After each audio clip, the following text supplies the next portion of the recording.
I'm from a really large family, so I'm one of 11 children. Whoa, that's crazy cool. Yeah, Dang. all from the same mom and dad, which is like Beautiful. wild. That's amazing. It's awesome. And insane and crazy, and I would never ever do it in a million years, but wouldn't give any of them back, so that's Totally. good. Right. Totally. What's that? But it's Cheaper by the wild. Dozen? Were your parents like kind of frustrated when that movie came out? They're like, come on, we actually have 11. This is freaking Hollywood. I feel like literally when it came out, we were probably at like 8 or 9, so it really wasn't It became a goal? I don't know. Well, because there's like a Cheaper by the Dozen that's from like the 30s. That's true. I forgot about that. So there was like a model before it, or maybe it.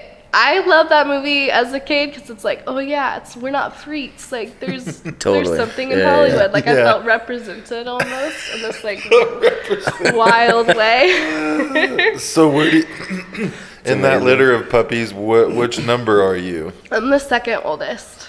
Oh wow! So you saw most of it. So like third mom, essentially. Yeah. Well, the birth order of the family is interesting as well. So there are 3 girls at the beginning, and then 6 boys, and then 2 girls at the end. Whoa! So there was very like segregated. We're not mixing batches, like no.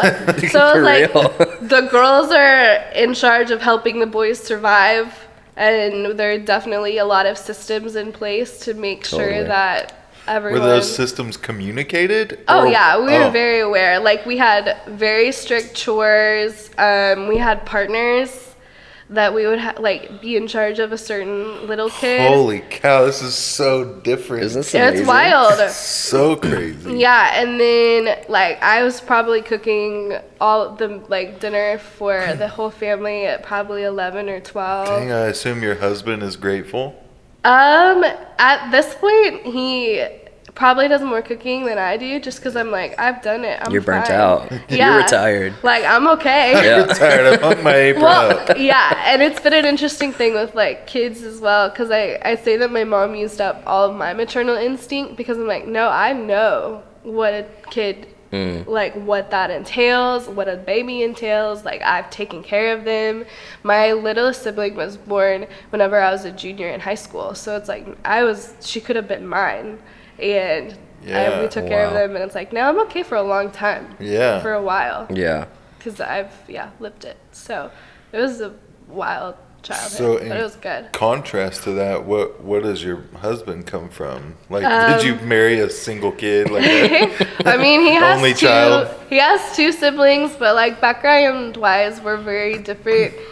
He's from a small town. His dad's a lawyer. His mom is a assistant superintendent of a school. Wow. All of his siblings have like pretty high-powered jobs in a way, where they're lawyers and doctors and a speech pathologist. So he's like the black sheep of his family. Not black sheep, but just like creative. We're gonna have a He's good creative time. Too. So 2 artists married each other. He's a little bit more. Yeah. So I think from our families, we're both like the most open to. Well, I don't know. I mean, one of my siblings is like 8, so I can't speak for her life yet. But I think we're open to whatever happens, and that's different from his family to mine. Yeah. Yeah. Super interesting. Well, Tren, the second youngest, is literally constantly dancing. Yes. I would be shocked if she went into any profession. Second youngest on your side? Yeah. How old is she? So like, what are the age? I mean, you probably don't know exactly what age everyone's at, but is like everyone a year apart, or is everyone like? There's some like interesting gaps. So my older sister is 30, and then I'll be 27 on Saturday, and so that's a Happy 3.5 year. Thank you. So that's like a 3.5 year. Then the next one is like almost 2 between me and my younger sister, and then there's like 18 months, 18 months, 18 months, 18 months kind of a thing. And then those the are all younger boys. ones, well, Hope, in between like Hope and Noah. Gotcha. There's a small amount, and then they're kind of really close together, and then the last 3 are more spread apart. That's insane. Yeah. We have a 3-month-old, and I can't imagine like hopping back into it as soon as she's done. Like, Essentially, as soon as she's done like breastfeeding, it's like, we're pregnant again. Yeah, man, and doing that like 5 times in a row. I know. I think it's so cool though. I mean, it is, and I think the way that my parents' personalities gel together, I think their combination lends to having a big family. Like, I don't know Enneagram-wise, but my dad's a 7, so he's like really excited and loves kids and wants to be active and always wants people around him and is ready for like the next new thing. And then my mom's a 2, so she's like a helper and loves to feel needed and wants to take care of people. So I think the combination of the two. And we knew other really large families growing up, so it's not like we were freaks among freaks instead of freaks among normal people. So that was good. So there were other people like that you and your family ran around with that had more than, or not more than you, but more than average amount of kids? Yeah. So we grew up in like a kind of conservative church. And the majority of the church was like homeschooled and large familyed. Yeah. So they definitely like, once we moved back to Oklahoma, found their people. Sure. And we had a really consistent, really awesome group that we grew up with. So we didn't feel insane. Yeah. Well, and it's definitely not insane. My mystification has nothing to do with it being crazy. It's just like, I can't imagine, starting my family now, like I can't imagine what I would do with, 11 of them. More. It's just like, it's kind of amazing. Totally. It's incredible. Nice. And like, even you referenced Cheaper by the Dozen, and like in that movie, the house is just like insane all the time. Yes. Like, it does not feel like that around your family. Yeah. Like, I'm sure that there are moments, but like, Yeah. Well, and I think when there were definitely the insane moments, I think whenever there were more little kids. Sure. I think my mom, whenever there were 6 of us. When were there not more little kids? Like, it's just constant. Well, I would say more than, I don't know. Oh, like, I guess as you top teenagers. 3 grew older. Yeah, I gotcha. You had more, she had more help. Yeah. For sure. And we contributed a lot for sure. But I think whenever there was, 4 toddlers, or it feels like an exaggeration, but like a 5-year-old and a 3-year-old and a 2-year-old and a lot more. Totally.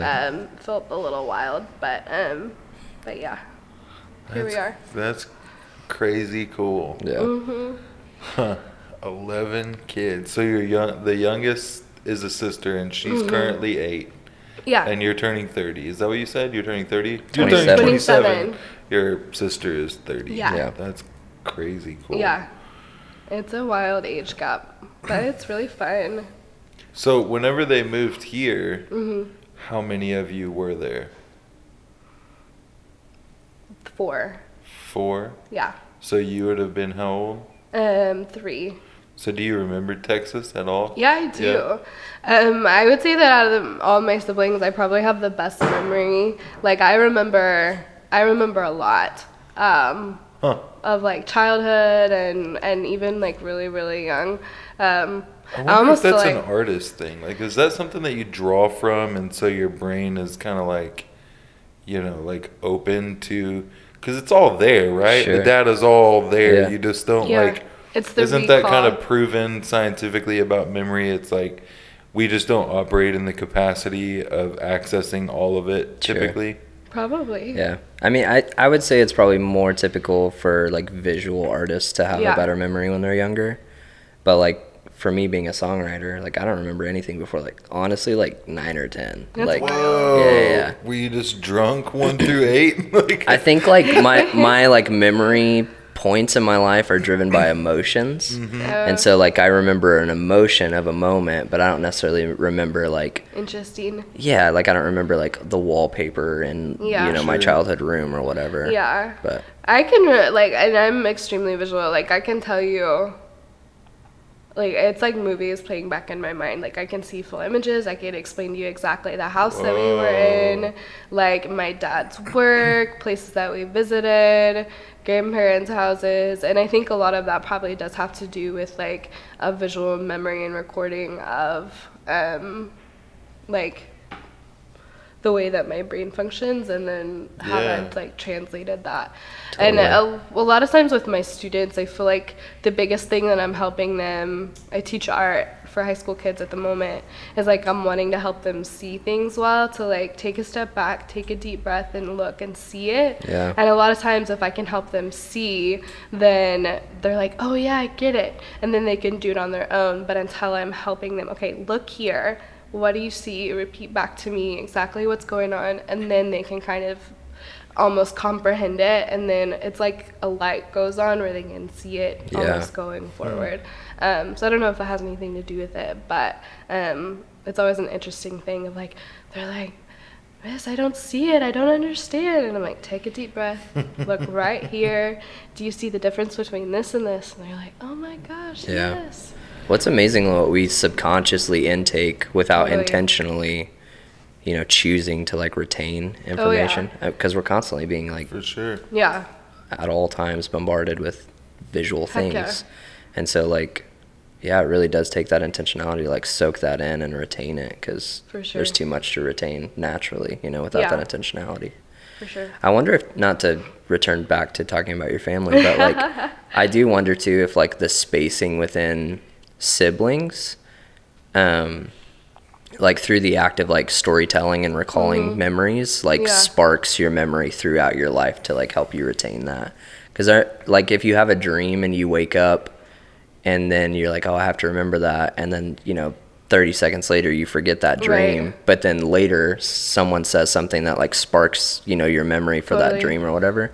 I wonder if it's like that too with like close siblings. It's like, you mean like now recalling? Well, even like happened throughout her whole life. Like, remember at the old house where blah blah blah blah blah, and then it's like it kind of like rekindles the flame of that memory as you move forward. Well, and I feel like some of it I don't know. I feel like whenever I was being brought up, I don't know, there was like an obsession with home videos, and so my parents and grandparents and everybody always had like the camcorder or whatever, and like recorded freaking everything, the big like VHS literally one. And I don't know if that's just my family, because I can't speak to anybody else's, but like my grandparents and my dad and like everyone always had this huge freaking thing.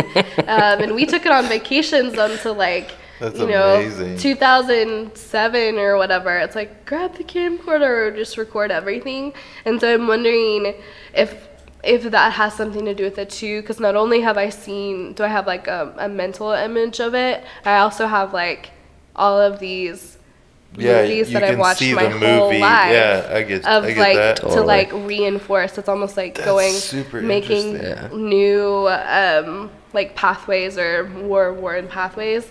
And part of me is like, to my other siblings, I'm like, this is freaking recorded, like just go watch it. And sometimes I don't understand how like that's like the retention part of it, because I feel like I remember almost everything that I see. I wouldn't say a photographic memory, but if I have a mental image of it, then it's not really gonna go away.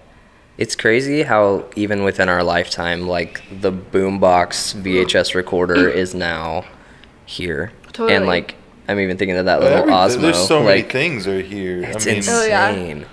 Well, and the way that people interact with it is totally different as well, where we would like grab out the box with the tapes and plug it in and spend all afternoon like going through memories.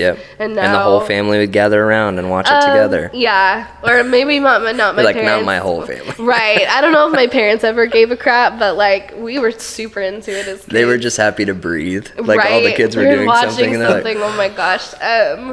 So, but yeah. Well, now we interact with it through our phones, and obviously interacting as a kid versus an adult with memory is really interesting as well. But yeah, it has changed in a wild way. Yeah. So I'm going to put you to the test with something. Yeah. As fast as you can, minus yourself, oldest to youngest, full names. Go.